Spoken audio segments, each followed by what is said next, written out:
What's good, everybody? It's your boy Ndlovu Artie, back with another video for Artified Lifestyle. Today we have a very smart special guest with some wonderful music that he has for us. His name is Siphosethu Ndlovu, and guys, he dropped an album May this year. Where you at? I mean, it's out there every online store, you know, like Shisi Quarter, guys. Okay, so but I'm gonna let him tell you about that. You know, here's the guy, Siphosethu Ndlovu. How you doing? I'm doing very well, sir. How are you? Ngiyaphila mina bafo mfethu. Ngibonge sir. So singaqala nje mfethu yabo. I'd like for you ukuthi just talk with the people who are watching right now. Just introduce yourself, you know, say, hey, I'm this guy, and you know, I'm here to take over the game. Okay. Sanibonani ngiyaphila. Igama lami nguSiphosethu njengoba esishilo nje ubhuti onginterviewayo namhlanje. Ngisuka lapha eXhobo eKhalabe abalaziyo babathi kuseXhobo eMantente. Ngumculi ocula gospel. Yeah, this year ngidrophe album yami ebizwa ngomhlatshelo ekhona yonke indawo, so abantu abaningi bayazi lo ngoma leyo ngidrophe mhla 30. So ngi-artist eliphila ngokukhubazeka ke mina. I'm living with a disability, but angizange ngifake ekhanda lokho ukuthi mina ngikhubazekile, so akusenzeki lutho. No, I used my disability as the way forward. Mamazi yabuba. Okay. Yeah, ngiyazwa ka. And ngiyafisa ukuthi siphinde sixoxe ngalokho nje kabanzi. Kodwa kwamanje ngicela nje ukuthi sikhulume ngommusic wakho, yabo. Yabonga. Ukuthi umhlatshelo. Idrophe ngoMay kulonyaka. Yes. Okay, mhla 30. Mhlawumbe kumuntu ongakayilaleli yabo, engakafiki kuyena. Uma ungase mhlawumbe uzama ukumchazela ukuthi yabo, what were you going through, nhlobona imessage mhlawumbe ubuzama ukuyiphusha yabo ngalomculo ohlanganisile yabo, ukuze mhlawumbe azi ngawe engakafika emculo ethi kahle kahle umculo kumele ngulalela yabo. So ungathini uthi yini big inspiration yini ufisa futhi nokuachieve ngomculo wakho? Oh, okay, yeah, okay. Angizokhulumela ke na ingoma kuphele leso mhlatshelo. So ngizokhulumela ialbum iyonke ngoba iyona yonke into ephethe ilondozana i-message. So into ongayilindela la kule album uma uyithola la ungangidlulisa ukubonga kuNkulunkulu. Isikhathi esiningi nje ngangidlulisa ukubonga from exaleni kwami up until right now, indlela esengihambile impilo nje kuningi kena esengikufundile. So kule album iyonke uma uyilalela uzosho ukuthi okuningi la okungomthetho Siphosethu upraise with thanks uNkulunkulu ngaso sonke isikhathi yabo. Yabonga baba. Ngiyabonga nje kakhulu album. Yabo ngoba egcineni kubalekile ukubonga yabo, ngoba kuningi okwenzekayo empilweni zethu, whether siyawina noma siyaluza yabo. Siyakhala ngithi ma ukuthi sikuthola ngesikufunayo. Yabo siyakhala. So mangukuthi ke siyakuthola mhlawumbe la kodwa sikufuna, noma sometimes ngenza ukuthi njoba de mhlawumbe ukukhuluma ngedisability yakho yabo, ukuthi omunye engasho kunye ngalokho kanti wena lokho usangambonga uNkulunkulu yabo. Njalo ukuthi nakho njengoba usho ukuthi lokho uthatha advantage yokuthi ke manje ngalokho ngithi mina hayi angikwazi ukwenza ini yabo, nakho uyahlabelela yabo, ne voice enhle nje mina babukeli ngiyantshela yabo. Khona ivideo yakhe engayibona uba MPV TV. Yeah, MPV TV. Yeah, ngabona nje nalapha yabo, ngabona ukuthi nama views inqwaba. Yeah, yabo, so nabo balandeli. So mhlawumbe bangaswazise nje abantu mhlawumbe umculo wakho bengathola phi yabo nje yabo, khona ofuna ukubona manje eqondeni ngqo yabo eyolanda. Okay, umculo wami ke mina ngingasho ukuthi utholakala kuwona wonke ama platforms. Ama platforms nje naka music nje, uma ungasearch nje uSiphosethu Ndlovu uzomthola nje noma kanjani yonke indawo. Then ngene Google nje uzomthola. All over the world actually, all over the world. Yeah. So ungathi mhlambe yabo independent signed uphusha kanjani ukhipha kanjani umculo? I can say for now ngi-independent ngizimele so akekho umuntu ongiphushisayo so everything I do for music I'm doing it for my own. There's no backup. I'm doing this for the life of music. This is why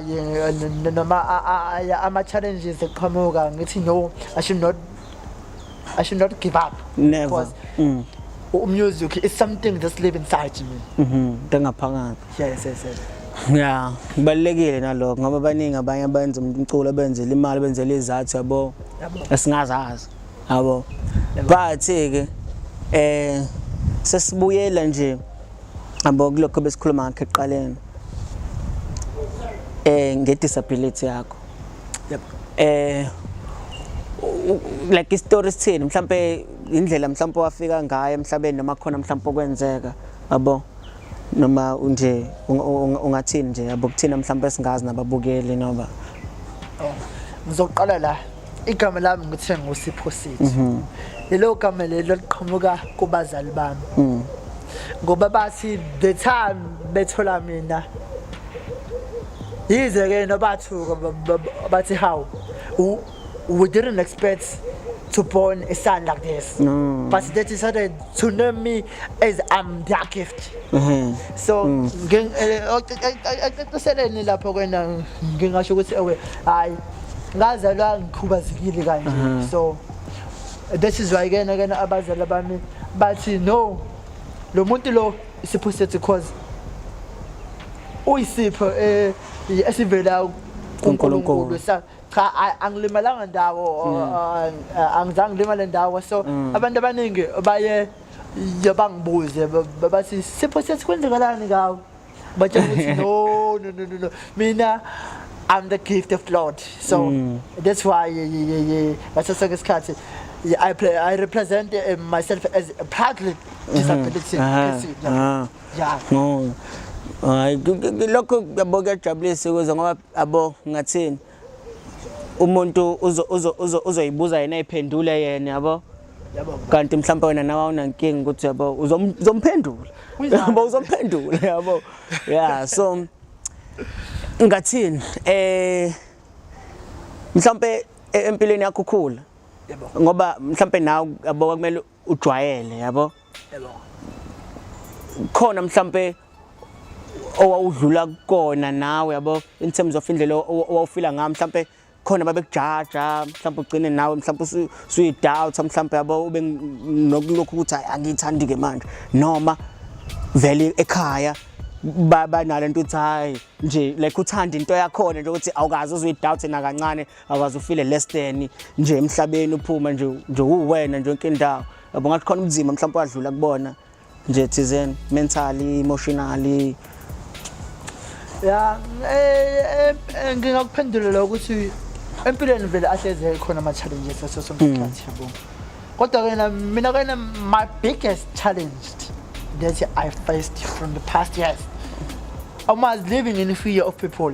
Bengakwazi mina ukuphumeka ngiye kwabanye abantu because I was judging myself as a different person yabo. Nginokusaba ukuthi uma bengibona bazothini ngoba phela mina ngihlukile kunabo for I can say for 15 years ngiphila le mpilo le for 15 years up until ngize ngiyoqala esikoleni lapho kana esikoleni kana engathola umem khona ekuthiwa umemphungule lapho afika khona nje kumina wathi Siphosethu ngathi sonke isikhathi uma ngiku-assemble ngiyambuza uhlabelela kamnandi why uzivalele ngempela wangithethisa yenza wathetha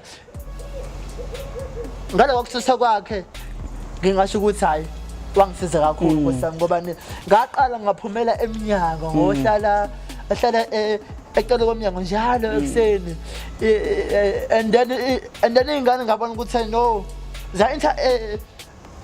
ziyakwazi ukwenza ubudlelane nami yabo lapho kana engabona khona ngisafunda first year ngoba first year ngokuqala ngo-9 ngina 15 years yeah kwathi kusanjalo kana ungajoin ikhwaya yakhona lapha eQontaba Primary School lapho sasicula khona ilonduzana kwi-memorial service lapho engangicula kwesami ngibheke phansi yabo ngikusana amahlolo kakhulu lapha yabo ngangibheka phansi and then guess what uma ngiqeda ukucula uma ngiphumela ngaphandle uma ngihamba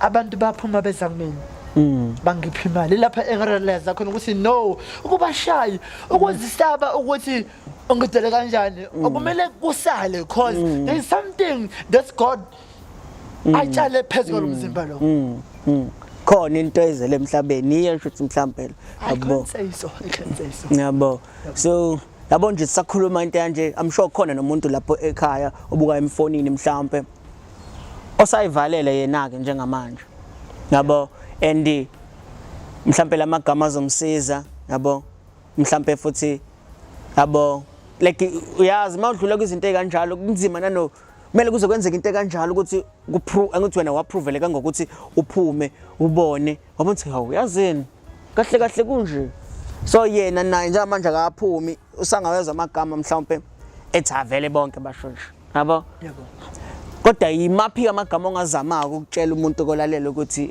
yabo it's never over kusayithuba nakusasa yabo namhlanje kusayilona yabo it's like ungakhuluma kanjani nomuntu okhona lapha ekhaya noma oseres noma okuphi onenkinga ezimvalela endlini ebona ukuthi uma ephuma uzojajeka noma uzothethwa ngendlela mhlawumbe angeke ejabulele noma uyena mhlawumbe oyijajayo noma uyena yabo ngathini kuleyo muntu.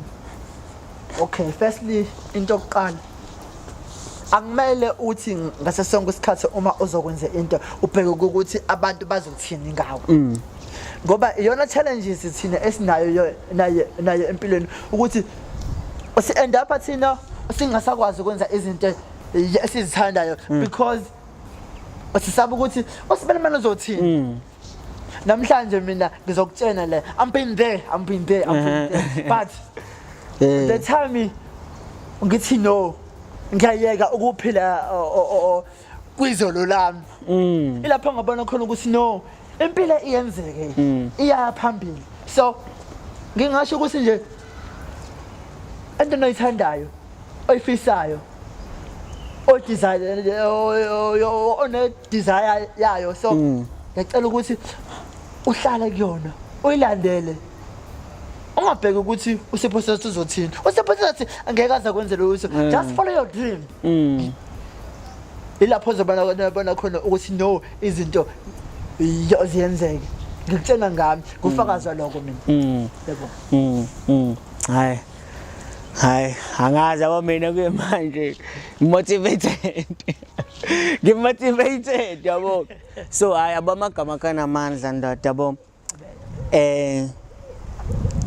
abo ukuthi abo kuningi ngifuna sikhuluma but angifuni nabantu bebalekele ukuthi unomculo khona yabo but what if ke nomuntu kufuna mhlawumbe ufinyelela kuwena ke yabo ikhona indlela mhlawumbe otholakala ngayo online ama social media noma uyabhalelwa incwadi esakudala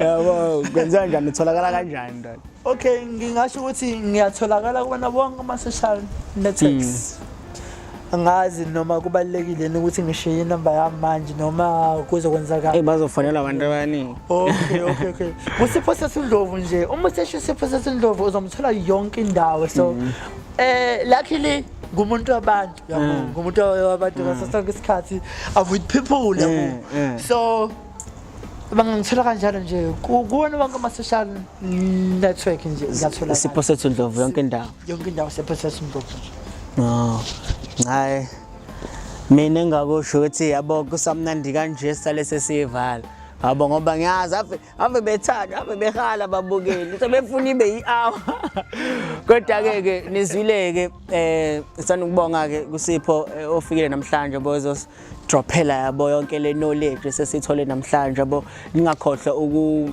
so afaka ama link khona la I'm going to put the links in the description uzobona nala screenini ukuthi sitholakala kanjani yonke into sithanda ukubonga ngoba bukelile don't forget to subscribe like ushare yabo nabangani bakho ko Facebook yonke indawo. Come on guys yabo, ushare nomculo waSipho ugcwale yonke indawo.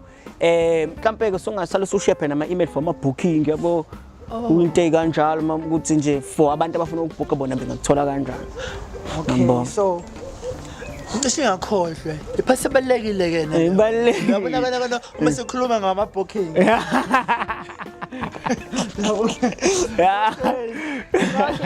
Mele sidle. ungavele nje lapha ama email uthi nje Siphosethu Ndlovu 05 yeah 05 @igmail.com yabo. Ya nongangimelela kanjalo so nama disease ami ke nongakathola ke noma ya kunjalo baba. Ya nenezwileke so bhaliwe la siyabona kuyimanje yabo. So phinde mbonge, subscribe, like. Thank you. See you on the other side. The other has decided to subscribe bakithi Yeah. uphushe yabo. Yeah. This is your Peace.